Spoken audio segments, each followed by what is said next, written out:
You're listening to 90 Day Soulmate with the Relationship Engineers, Jim Gulnick and Lisett Guevara, only on LA Talk Radio.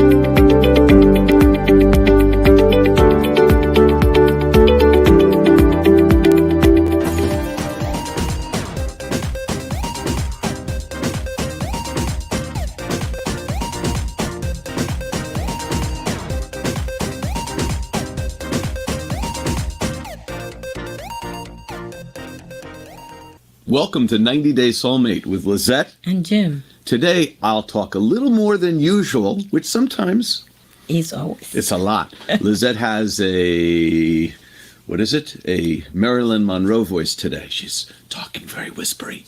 So I will be doing most of the talking. Today's show is about owner, leader, member, achieving team performance when you're the owner, entrepreneur, who may be part of the team. Sometimes there's difficulty in that, right? So like the two roles. Yeah, the two role of leader and member, or like, quote, owner, leader, member.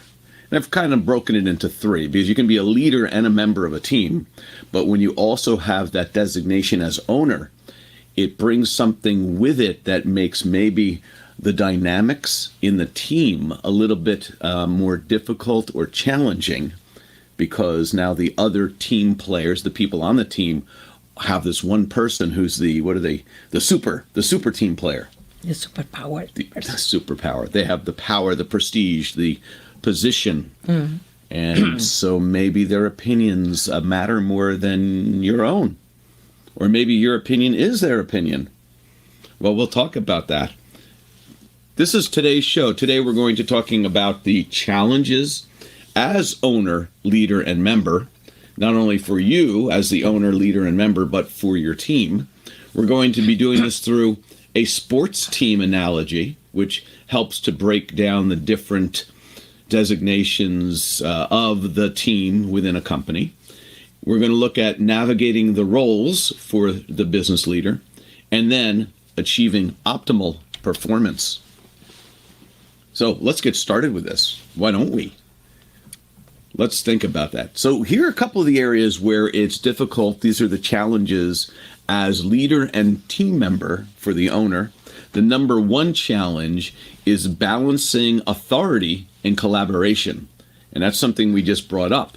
The challenge is maintaining the authority that you have as the owner, but also trying to foster an inclusive, collaborative environment, which is kind of difficult, potentially because you may want to not mismanage. Well, you might do that anyway, but you might want to micromanage.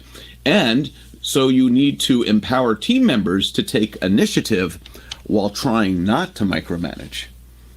It's difficult though, because the team leader, let's call it the owner who has their life into building this company from scratch, has very peculiar, specific ways of doing things.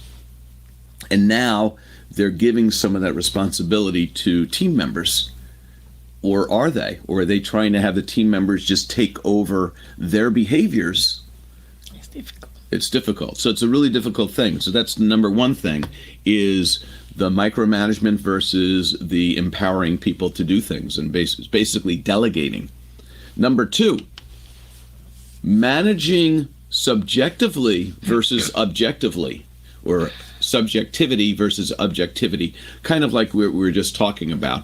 So making unbiased decisions despite being deeply involved in daily operations, and we'll talk about that in a minute. Relying, in a way to fix that is rely on data-driven insights to guide strategic decisions, minimizing personal biases, the biases that you may have as the owner. You know of how you got to where you are in the business, and so you want everything to go in that direction. Very similar to what we were talking about just a moment ago. The other part about being deeply involved in daily operations, as owner, you may know more information about the finances of the company, about obligations, about debts, about other things that may be going on, legal requirements that other team members don't know because they don't have as broad a perspective.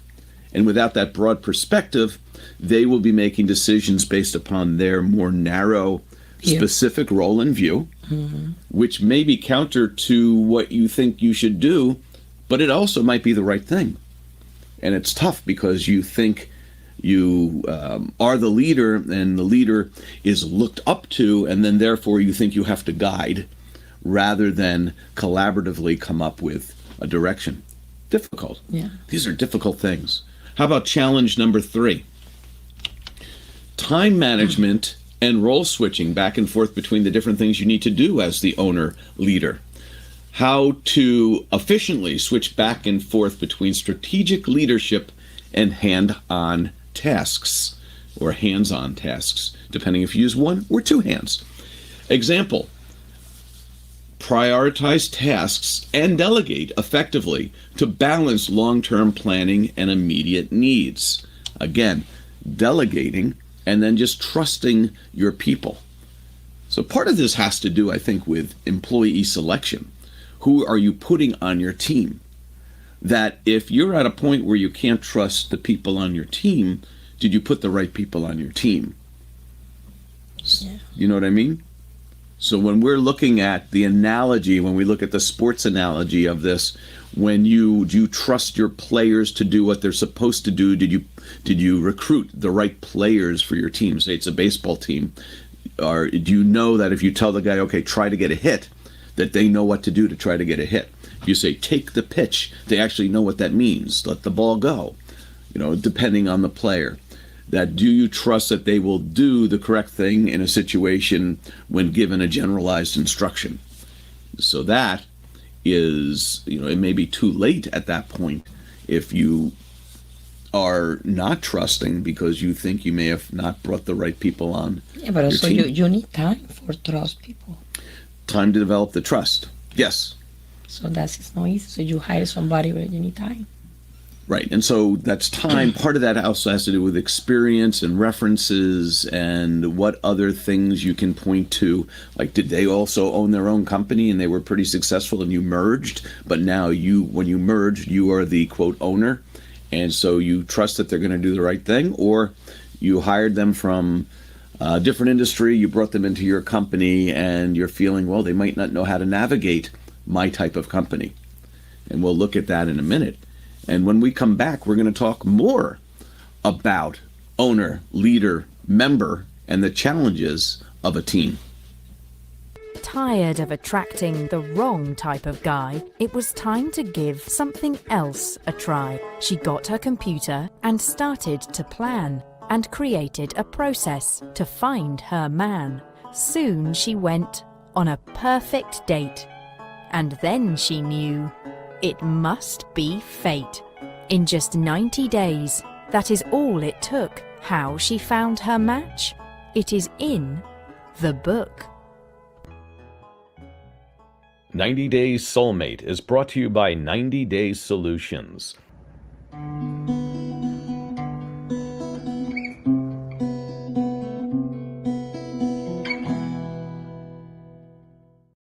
Welcome back to 90 Day Soulmate with Lisett and Jim. Today we're talking about being an owner, leader, and team member within your own organization and the challenges that you have.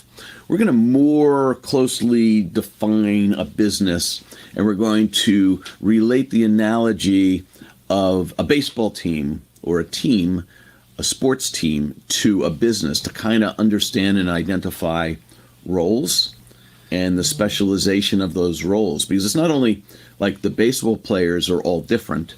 One's a catcher, one's a pitcher, one's a first baseman, and they may have specific roles. But then you have coaches, you have managers, you have owners, you have the people in the box office. We're not going to talk about that as being part of the company. But we have all these specific roles, and these might be the people that actually don't play day to day in the business of your business. You know what I mean? Is that the people who are the team players, they actually are interacting and doing the work according to the rules of the game or the business. And the managers may just be checking in and saying, are you doing this? How's that? Give me some reports. The coaches may be saying, are you doing it correctly? Let me help you over here. And we'll talk about mentors and coaches and all that. as we move forward here. So let's look at the game itself. So your business, let's define the business as, quote, the game. What is the type of business? What are the products and services that are offered? What is your business model? Is it a franchise? Is it a service industry? Is it selling tangible or intangible goods? Who are your clients and customers? What's the target demographics of your customer or client? What are the specific needs that you're trying to fulfill? What is the industry and offerings? What's your market niche? Competitive landscape? What's your advantages? And for a psychological insight in the game, defining your business and what it does and how it goes about going to market, kind of like the mission and vision, brings clarity. Clarity of purpose and objectives are essential. They're essential for team cohesion and effectiveness. That knowing this definition of what the business is, what is its mission, what's its vision, how it serves the market, that helps bring a team towards a target together. You have to be aligned. Aligned. So it's very important that you're very clear with the members of your team or the employees of your company as to what is the goal of the business, and then therefore are they and can they be aligned with that? Do they want to be? Well, it's interesting because in the ISO 9001, one of the specific requirements is that everybody in the company need to know is what is the mission, vision, policy, quality policy, and objective. So beyond the game, when you have the game, what is the definition of the business? We're going to talk about the rules of the business. What is the attraction strategies for your clients? What are the marketing techniques, customer outreach? But sometimes it's the rules of the industry as well as your company. What is your service delivery process? This is where you're starting to outline the steps and processes within your company. What leads you to operational efficiency? How do you handle quality control measures? Internal policies. What are the company guidelines? Employee protocols. What do the people know who work there as to how all these things work, so they have an idea of what they should be doing as they fulfill those duties as a team member? And then finally, the psychological insight on this is clear and consistent rules reduce ambiguity, which in turn minimizes stress and uncertainty among team members. So being clear helps reduce the stress, anxiety. One, they know what direction they're going in. And two, maybe they're going to know what they're going to be judged against. They're going to be, judged against the game as well as the rules of the game. Who judges them? That's going to be the question, right? Managers may judge them. In baseball, the umpires might judge. It's a ball, it's a strike. They're safe, they're out. So, and that's part of the judgment. But the other judgment are the fans who are like, yeah, they're doing great, yay. So we have all these judges around us. And then we have our players who we play with, right? The other players that either want to play with us or not.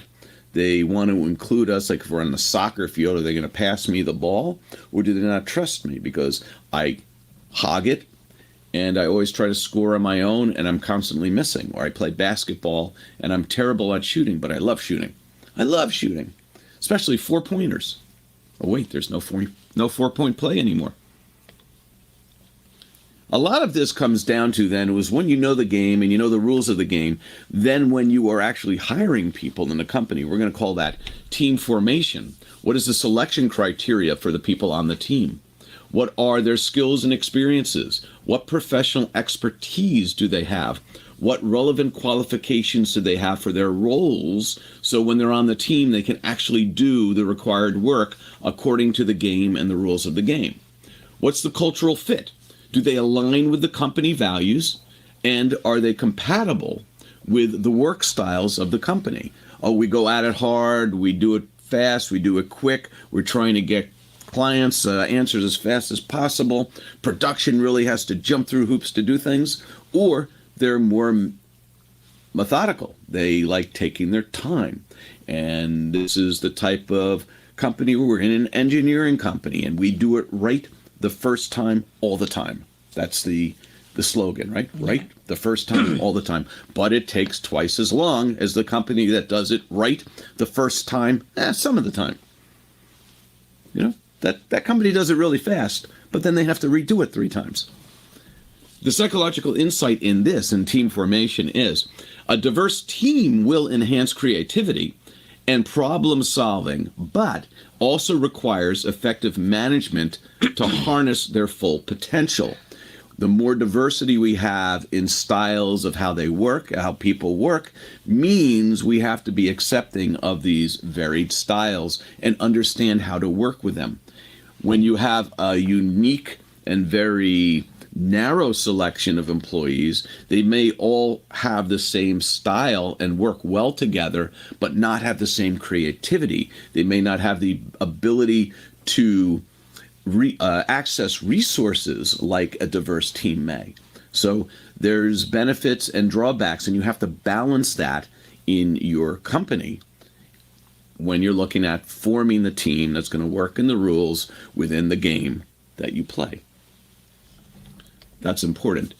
This was interesting. So I was looking at uniforms, and I think I did that in the book a little bit. I talked about that maybe in Excellence, that uniforms in baseball, football, soccer, basketball, it signifies that people are on the same team. Similarly, in business, it creates an identity. It doesn't mean that people have to dress exactly the same, but you have a dress code where you work. The type, are you professional? Are you casual? Are you a franchise and you need to wear the name of the company? It shows shared values and goals. So uniforms also can be uniform, that your goals are uniform. Company's mission, long-term vision is shared amongst the people in the company. It's uniform. It gives a sense of belonging, team unity, camaraderie. Collective identity can be summed up in the uniform you wear. Is it the correct uniform for the game you're playing? In football, you've got shoulder pads and a helmet because that is what you need for the game when you slam into other people at high speed. So do you have people in the right uniform for the job? The PPE, right? The protective stuff for them. Are they able to wear the correct stuff? Do they have the correct background? Do they have the correct uniform to play within the rules of the game that you're playing? So this is all strung together in a good analogy. A strong, cohesive identity boosts team spirit, loyalty, and overall engagement, leading to better performance. That's the psychological insight. So unity boosts performance. It makes you know, like when you go to work, you know what the environment is, you know how your teammates are, you know what's expected of you, you know the rules. It's very clear. What happens when these people working online? That could be interesting because then you have your home environment. So is it more difficult to structure a home online environment for working? So it may give people more diversity in their work day, you know, what they do, how they do it, when they take breaks, they walk a dog, they have more flexibility. Does that lead to better creative solutions? Does it also lead to potentially confusion? I'm so independent like me, so I don't have office. You don't, but you have a set thing that you do, a set for you. A set way that you work. So it's learning that how the people are working in that environment in which they work, which if you're not in the same office, sometimes it may take longer to understand how does someone work when they're not next to you, right? So we talked about that, how the cohesiveness can help boost productivity. Owners themselves. So in baseball, you have owners. In soccer, you have owners, people who own the team. They really don't do the daily work. So they don't usually do that. We're talking about owners in business now that are actually involved in the everyday work.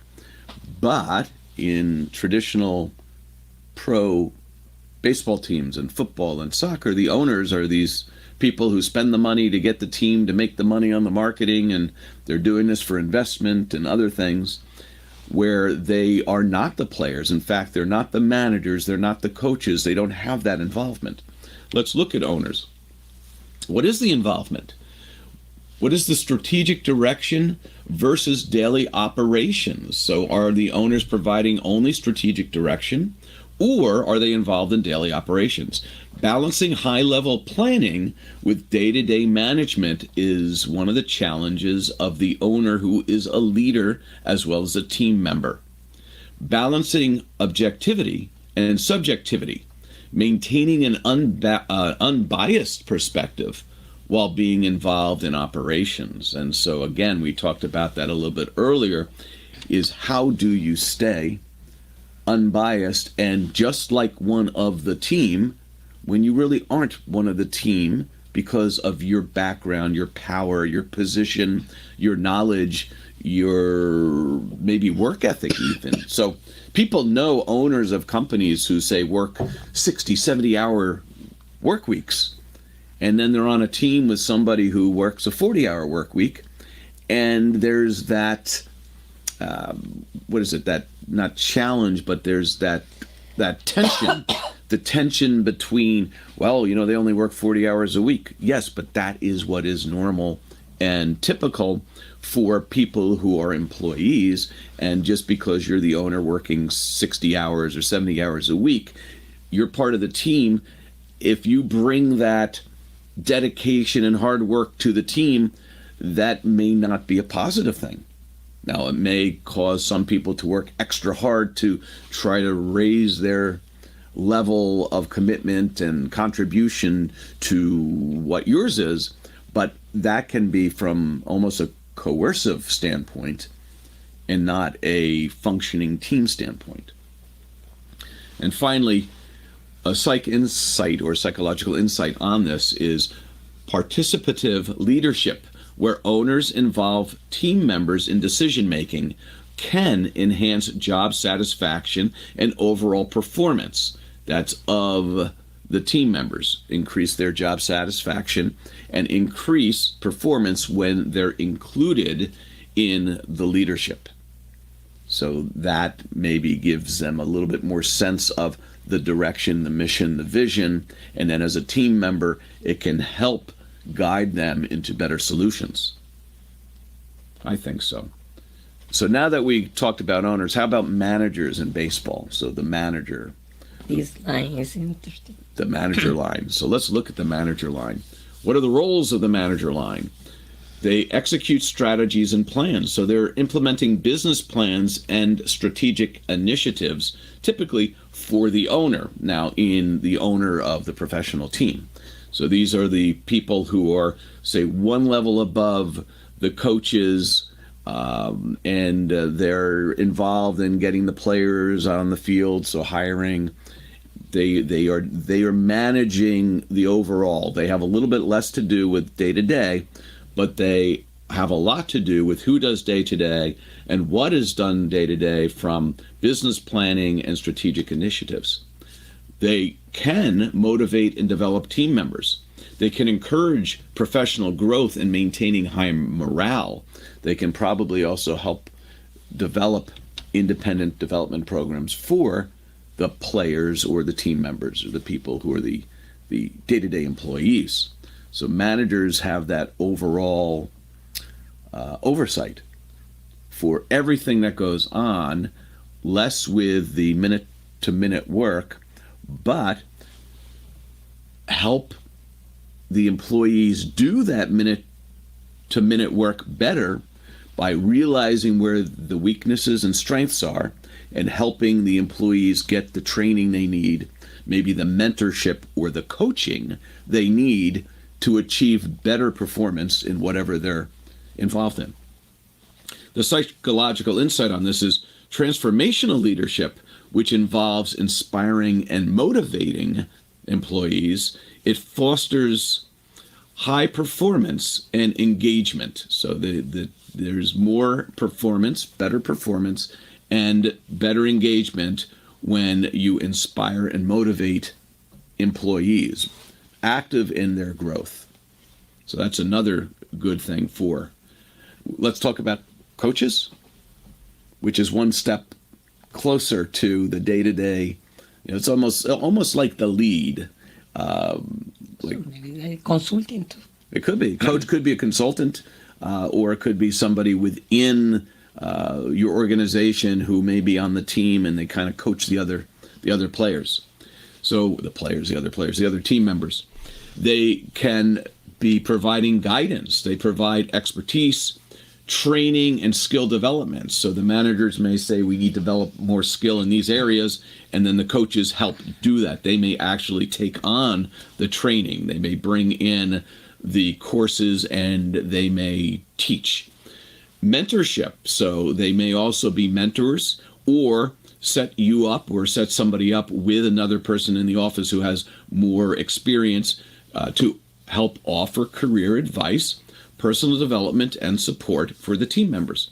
Psychological insight on this is effective mentorship enhances career satisfaction and development, leading to higher retention and loyalty. So not only are people more happy to be on the team and they feel more fulfilled, but now this new development and career development can help the loyalty of the team members. When we come back, we're going to talk about captains and other things that will relate the sports analogy of a team to the business analogy of the team and what we can learn to potentially, as owners, as leaders, as members, be more effective and efficient in our team formation and performance. Tired of attracting the wrong type of guy, it was time to give something else a try. She got her computer and started to plan and created a process to find her man. Soon she went on a perfect date.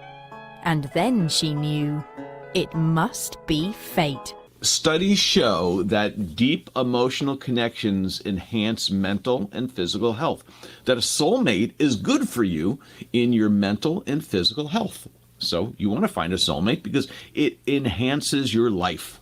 Research indicates that successful long-term relationships are built on mutual respect and shared values. So one of the reasons to find the soulmate, like we just talked about, is that it helps when we talk about individual growth and couple growth, but individual physical and mental health is a result of being with somebody that you're deeply connected with. And you grew up in couple versus alone more fast, okay? I know say the people alone cannot grow up, of course, but in couple, I guess the way this has somebody different view of you, just not yourself, create more data to improve yourself. So somebody that you respect and admire, you will actually receive, I'll call it criticism, assessment, and perhaps correction and continuous improvement. Oh, you're talking like me. From that person. In comparison to somebody that you might not respect, then you might not accept that. Yeah. And that would be, so soulmates are somebody that help you. And they're very empathetic and they have empathy. They show empathy, especially when you have a flaw. Maybe they talk to you about, hey, is this something that you want to work on or not? If you do, they'll help you. And if you don't, they'll maybe just say, okay, we'll just move on. Yeah, You know? I call you later. Or maybe they're not your soulmate and they move on, right? In just 90 days, that is all it took. How she found her match? It is in the book. 90 Days Soulmate is brought to you by 90 Days Solutions. Welcome back to 90 Day Soulmate with Lisett. Jim. Today we're talking about being an owner, being a leader, being a team member, and the dynamics of that and how we can hopefully be more effective within our companies at doing that.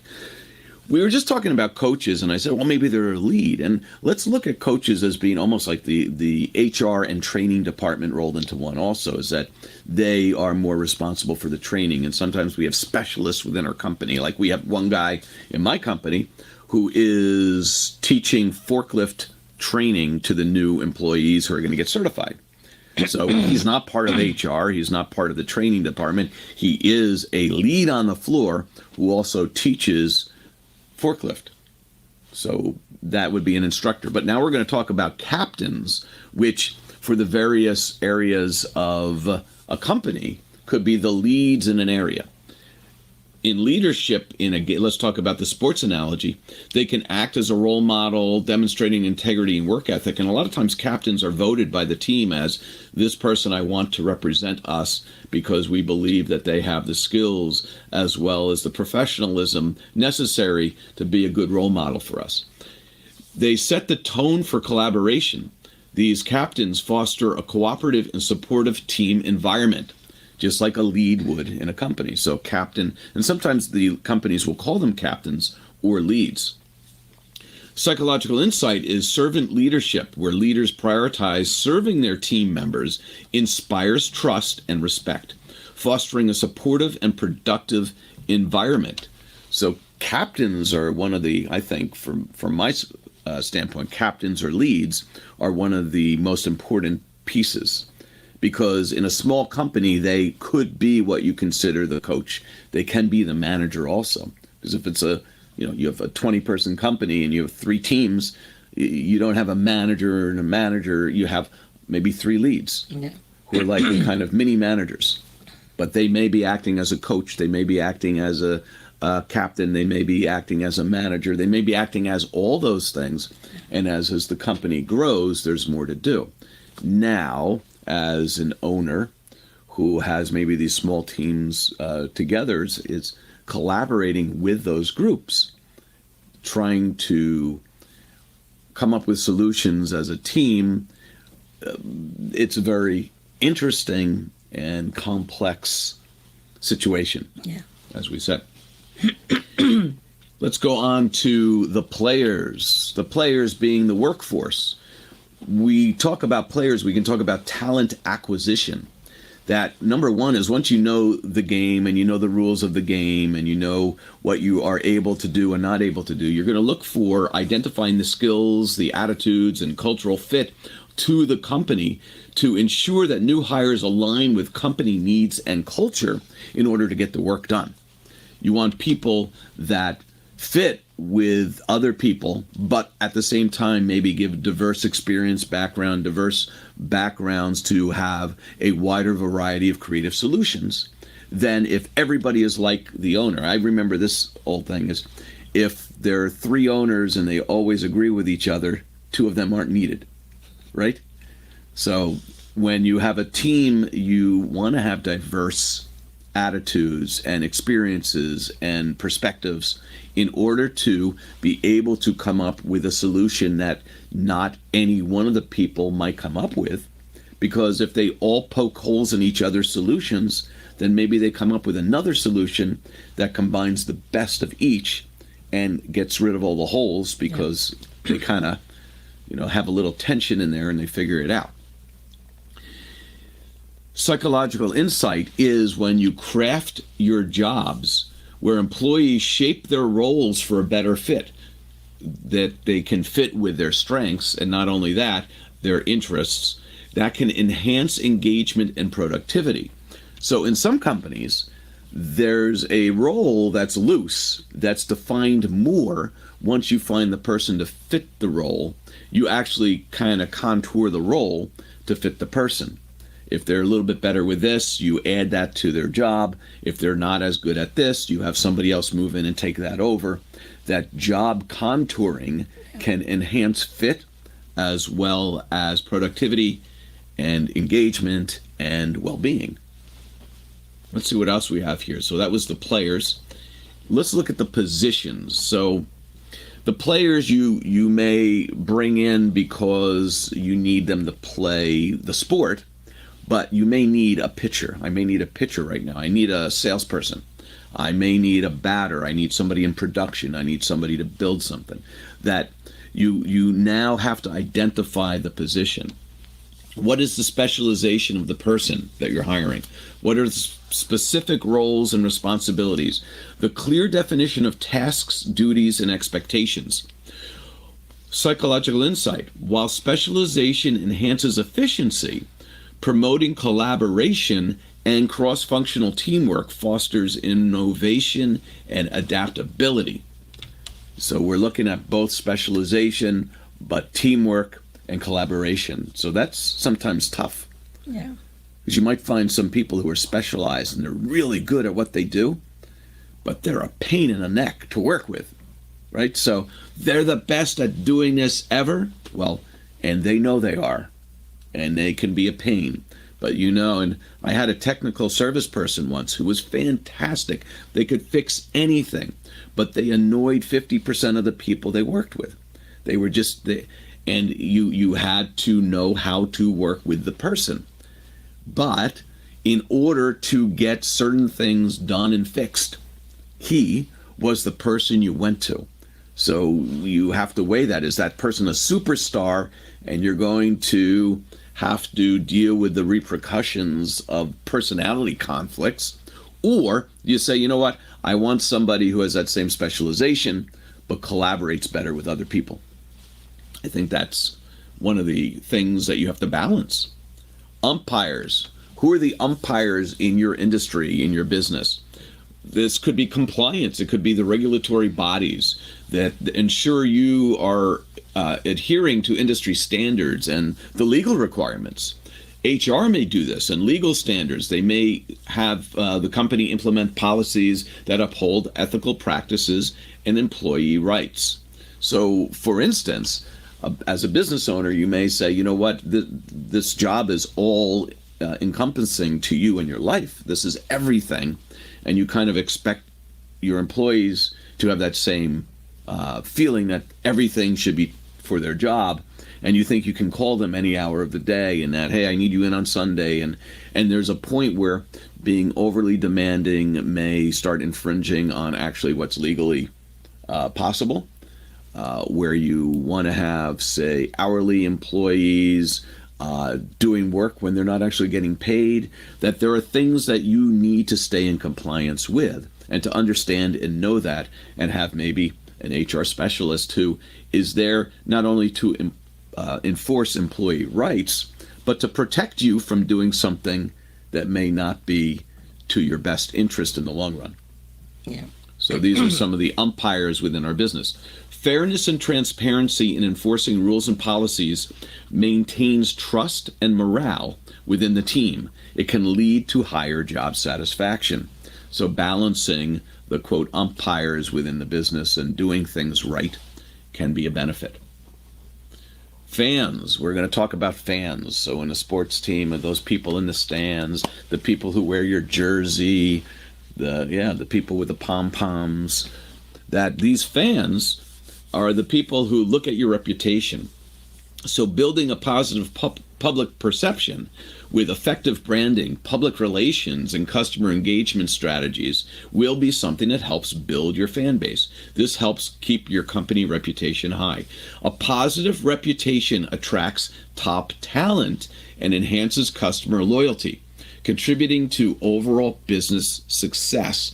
Very important here again is when your company has a great reputation, it's easier to get employees and people who are specialized in certain areas because they hear great things about your company and they want to be part of that success. That's important. Yeah. We got to know who the opposing team is. Who are those people wearing that other jersey? What's your competition?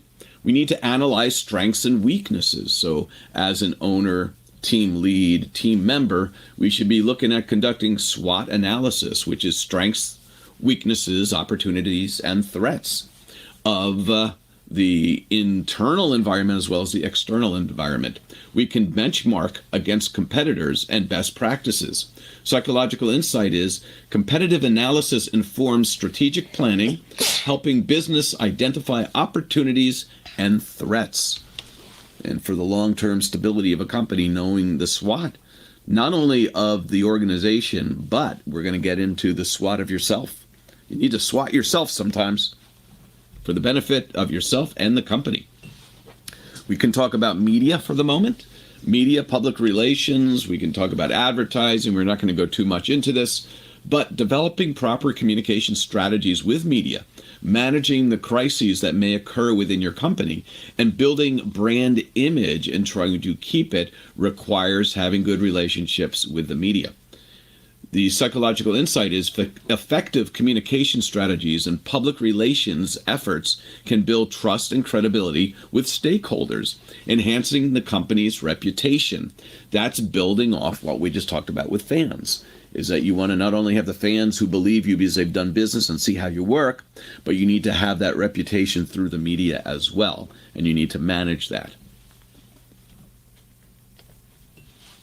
When we come back, we're going to talk about now as the owner, how do you navigate all these areas, all these different areas as owner, as leader, as team member for the best outcome, more effective, optimal performance of your team, yourself, and your company.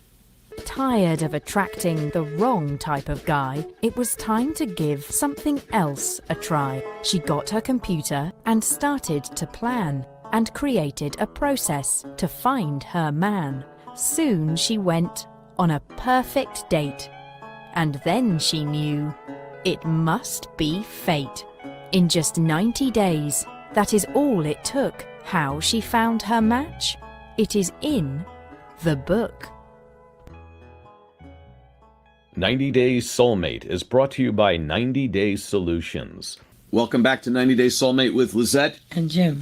Today we're talking about business, an analogy of business with teams, and looking at as a owner, leader, and team member, how to navigate that and those challenges. So here we go. We're going to talk about now navigating those roles as that team lead / owner and team member. So one thing that you can do is to understand yourself using tools like SWOT analysis to evaluate personal strengths and weaknesses of yourself as a leader. Seek feedback. Regularly ask for feedback from your team members and peers. Reflective practice. Allocate time for self-reflection and journaling. For a real example, Google has a 360-degree feedback. They use 360-degree feedback to help leaders understand how they are perceived by peers, subordinates, and superiors. Have purposeful behavior. Mindful leadership. Practice it. When you practice mindfulness, you will stay aware and present, and you'll enhance your decision making. The point of seeking feedback from your team of how you are, you may think you're a certain way, and your team, if they can be honest and open with you and say, these are things I don't like about Jim, and then you go, oh, wow, I didn't know I'm doing that. I didn't know I was like standing over and hovering. I didn't know I was controlling the conversation. Only here I do that. That you can learn things about yourself. And so companies that implement 360-degree feedback can offer insights not only for the leadership, but all the different employees can get 360-degree feedback from others within their company. Number 2, another concrete step in navigating the roles, delegation. How to delegate. Categorize tasks by urgency and importance. And you've heard that before. Is it urgent? Is it important? Delegate the non-essential tasks. Train and empower. Provide the necessary training and resources to team members so they can start to take on the things that you think you can only do. Set clear expectations. Clearly communicate the objectives and expected outcomes. For a real example, W.L. Gore is known for its flat organizational structure. W.L. Gore empowers employees to take on leadership roles and makes decisions. Purposeful behavior that you can also do is show trust in team members by giving them autonomy and acknowledging their successes. So showing that you do acknowledge successes often and short term. Don't wait till the end of the year to celebrate something that was done 6 months ago. From my perspective, the simpler the job, the sooner you want to reward a success. The more complex, the more responsibility the role has, you can take a little bit longer. So managers typically have a longer time frame before they get rewarded for success. But somebody who's doing day-to-day work in production, they have good success, you should reward them almost when they do it. And we've talked about this psychologically, that when a brain is rewarded for doing something good, it will then seek to get that same reward again. And it will build a basic process to get that reward. So you'll be training people to do good work by giving them rewards often and in abundance too. So let's look at that. What else do we have? We have communication as a challenge. So some concrete steps for better communication to navigate the roles as leader, owner, and team member is have an open door policy. Encourage team members to voice their ideas and concerns freely. Schedule regular one-on-one meetings to discuss progress and challenges. Listen actively. Practice active listening techniques such as paraphrasing and asking clarifying questions. Is that what you really mean? Real example, Zappos Holacracy. Zappos uses a holacracy system to facilitate open and transparent communication across all levels. Purposeful behavior. Show empathy by genuinely understanding and addressing team members' concerns. That's interesting. I'm going to have to look up holacracy and learn more about their open and transparent communication system. It almost sounds like a holodome, like the holodeck, everything three-dimensional virtual reality. Not sure. Let's find out. What else? So once we do that, once we are taking these concrete steps, we're doing some flexibility. We're gaining flexibility, adaptability, how to do more adaptability, implement cross-training programs, enhance team versatility, offer flexible work hours or remote work options, be prepared to adjust plans on new information or changes in the environment. For example, IBM has a remote work program where they successfully implemented a work program from home, allowing employees to adapt to changing personal and professional needs. Develop resilience by embracing change and viewing challenges as opportunities for growth. Many companies said, there's no way we can have people work from home. And then COVID, they were forced to, and they found out that most employees actually did a good job from home. Yeah. The ones that were able to. You can't manufacture from home. But a lot of the office personnel, right? And we learned all these new things by working from home. So there is sometimes a resistance to things we don't know, but that ended up being a positive in some areas and a negative in some other areas. More flexibility. Flexibility development, continuous learning, encourage and provide opportunities for ongoing education, establish mentorship programs, conduct regular performance reviews. And for example, Deloitte University has a leadership development program where it established a university to focus on employee training and development. So it had its own university developed to help its employees get better understanding and better training. Foster a growth mindset by celebrating learning and improvement rather than just success. So if somebody learned a new skill in order to become successful, celebrate the learning of that skill, not just the success that they had doing that thing later. You can celebrate both. Celebrate the learning that will train them to do more learning, and celebrate the success too. And I think we're up to almost our the end of this program almost here is flexibility. We want to look at culture within the corporation or within the company. Concrete steps, inclusive policies, develop policies that promote diversity and inclusion, both offering a more diverse perspective, creative solutions, as well as trying to stay within a certain culture of the team, within the game, within the rules. Recognition programs, implement programs to recognize and reward contributions and achievements. We can talk about Salesforce, but we're going to not talk about Salesforce at the moment here. We have balance of work-life. You want to make sure that you are balancing work-life and showing that as an example. So as a leader, owner, team member, you want to show a balanced life.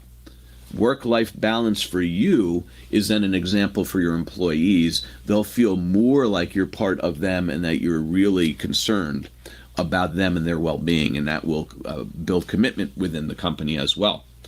And then the key strategies here is we want a balanced role between being an owner, a leader, and a team member. And by offering the training and the growth, by having clear vision, clear mission, and clearly stating what the rules are and what people's jobs are, and right fitting them to those jobs as you find their strengths and their weaknesses, you can create a more cohesive environment that allows you to navigate that really treacherous area of owner, leader, team member. Very difficult thing to do, but all of us have that role in our life somewhere. Hope that you make your role a better role each and every day. You're listening to 90 Day Soulmate with the Relationship Engineers, Jim Gulnick and Lisett Guevara, only on LA Talk Radio.